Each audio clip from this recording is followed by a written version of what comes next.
Toastmaster, fellow members, honored guests. Who here has heard of big data analytics? Okay, all right, 3 people, very good. The basic idea of big data analytics is that by gathering a large number of small, seemingly inconsequential pieces of information, analyzing them collectively, you're able to come to some non-intuitive, potentially valuable inferences. Now, the techniques used are very sophisticated, but the basic concept is pretty straightforward. And to illustrate it, I'm going to retell a story that the New York Times told in February of 2012. And it's a story about how a retail company that most of us have probably heard of and been to used big data analytics to improve their revenues. And also, it had some unexpected consequences. And I think it's a great story because it illustrates both the power and the ethical dilemmas that big data can often present. As I tell the story, focusing on language, I'm going to try very hard to use neutral language. So it's not to imply that this company made good or bad choices, because I want to hear your opinions at the end of this talk. Right? So there's going to be a test. Listen up. I'm going to ask all of you here at the end of this talk whether you think the company in question acted ethically or not in and around big data. So, without further ado, why would any company use big data analytics, right? Why would any company crawl through literally trillions of bytes of data?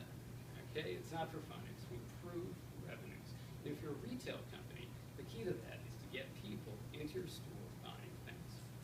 Okay, now a challenge that all retail companies have is consumer buying habits. They tend to get locked in.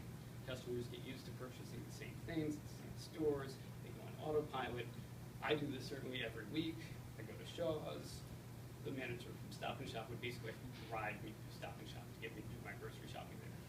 Nothing against Stop and Shop, it's a habit. There's one particular occasion when this habit lock-in is broken through major life changes, whether it's a move, a marriage, a divorce, a death.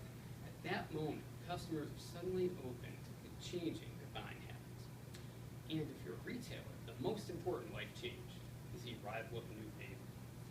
Parents whose lives have been completely turned upside down. And all of a sudden, they need to buy a large number of things they've never had to purchase before, most likely. They're very open to changing their purchasing habits.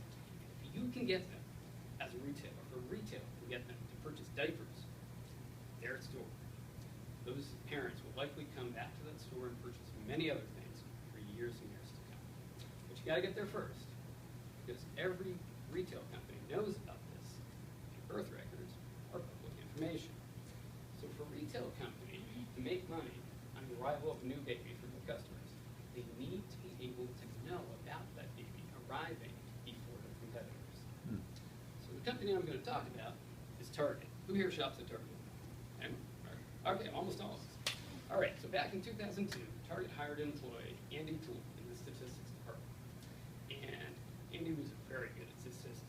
Eventually, some marketing folks came to him and said, if we wanted to find out that a woman, whether or not a woman was pregnant, even if she didn't want us to know, can you do that? And they wanted to know this information at the beginning of the second trimester. Now, that seems pretty difficult, right? Very challenging, in fact, because quite a few women in early second trimester haven't told anyone outside their immediate family that they're pregnant, right?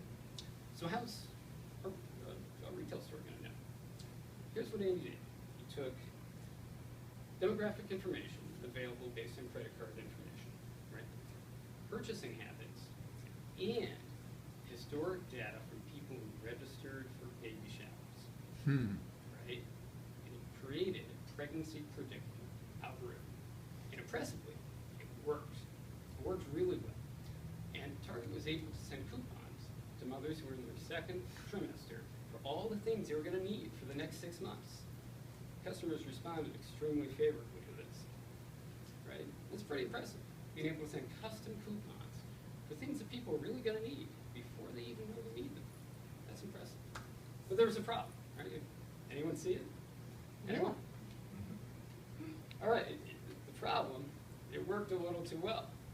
But there's nothing illegal about taking public demographic information, combining it with your own shopping records from your own store, drawing inferences.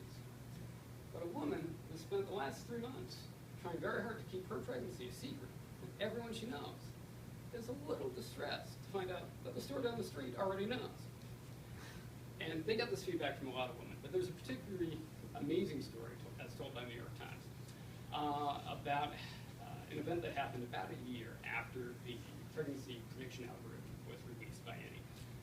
In the outskirts of Minneapolis, a man comes into a Target store and he is outraged, demands to see the manager, and his daughter, who is in high school, has suddenly been receiving all kinds of coupons from Target for baby supplies, and he wants to know why Target seems to be encouraging his teenage daughter to go get pregnant.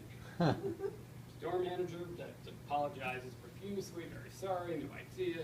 A couple days later, store manager calls back to apologize again.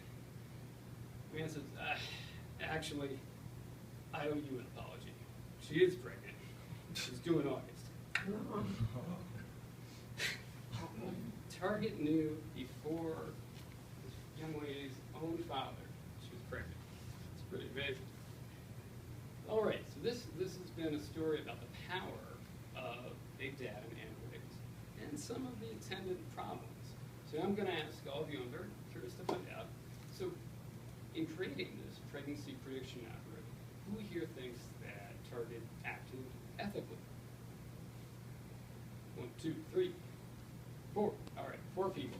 Who here thinks they acted unethically? 1, 2, 3, 4. That's a tie. Okay. Maybe that was a weight 5. All right. So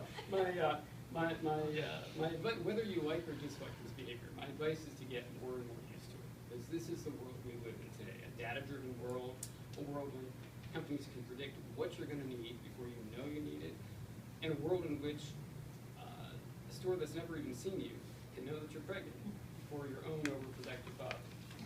This is the world of big data.